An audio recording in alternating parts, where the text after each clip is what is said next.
Now, the last model on efficiency that we want to look at addresses a question: are new agricultural technologies more technically efficient compared to conventional agricultural technologies?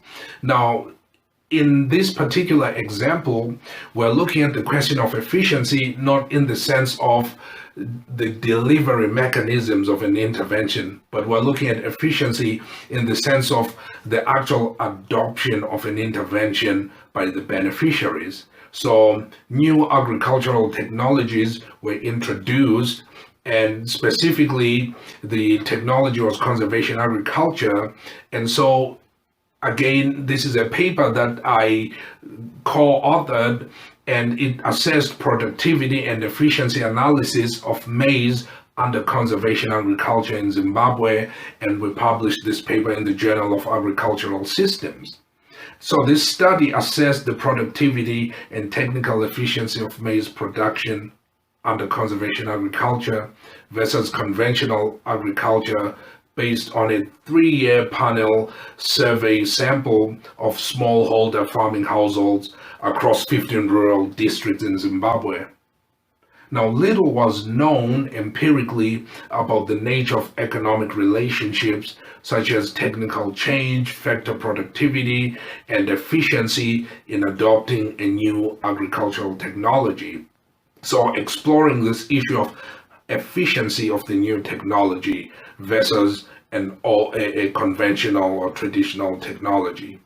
So, for example, higher yields were sometimes observed under the new conservation agriculture technology. But then the question is, do those higher yields come with a gain in efficiency or a loss in efficiency?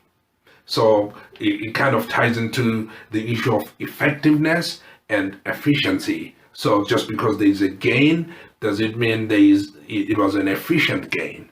So higher yields were being achieved, but could they have been simply due to higher input usage because the NGOs were bringing more inputs along with the new technology? And if this was the case, this wouldn't really translate to technical efficiency of the new technology. So what we did was an analysis of several economic relationships, technical change and productivity and efficiency, in order to generate some insights on the adoption and sustainability of the conservation agriculture technology. Now, based on the econometric models that we estimated, we basically used a stochastic production frontier model to come up with measures of efficiency, and we compared productivity and technical efficiency between conservation agriculture and conventional farming.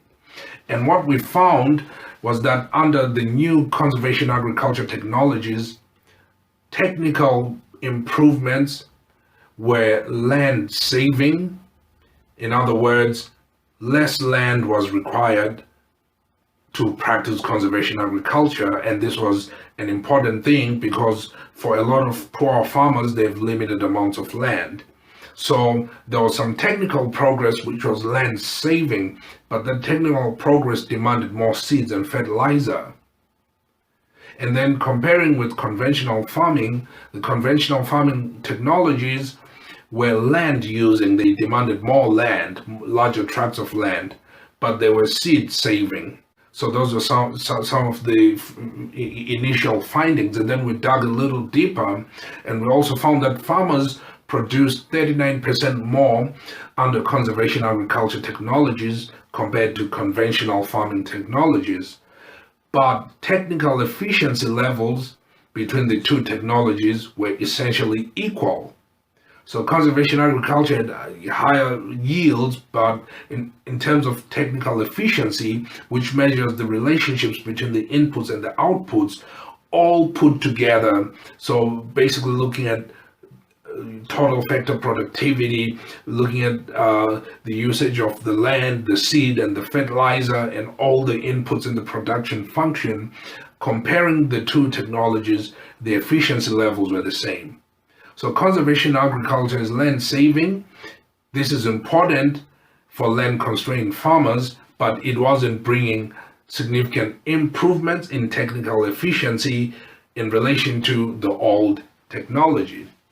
So its challenge was that conservation ag technology was labor using and it demanded more inputs and seed and fertilizer.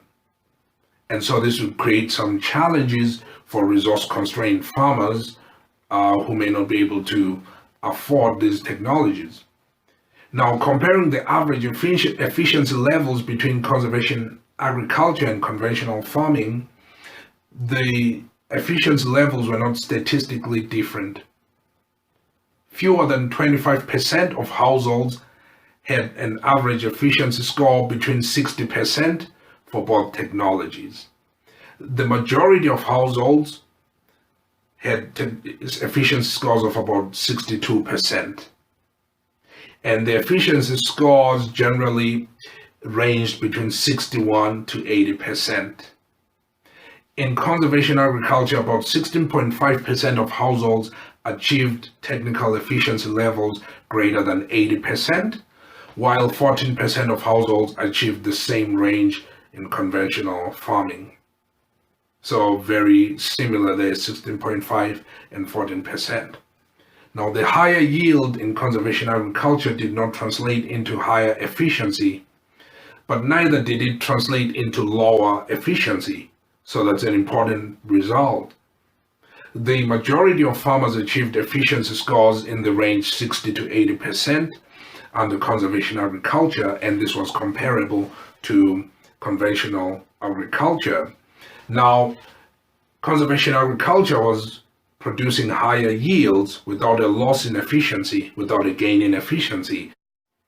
And so these are some examples of how we can think about efficiency in terms of how an intervention is actually used by the recipient. And at the end of the day, we have to be thinking about efficiency and profitability. This is very important in the not-for-profit sector because we typically do not see efficiency and profitability the same way it is seen in profit-making organizations in the private sector. But efficiency indeed is very important as it will ensure that development interventions are more effective.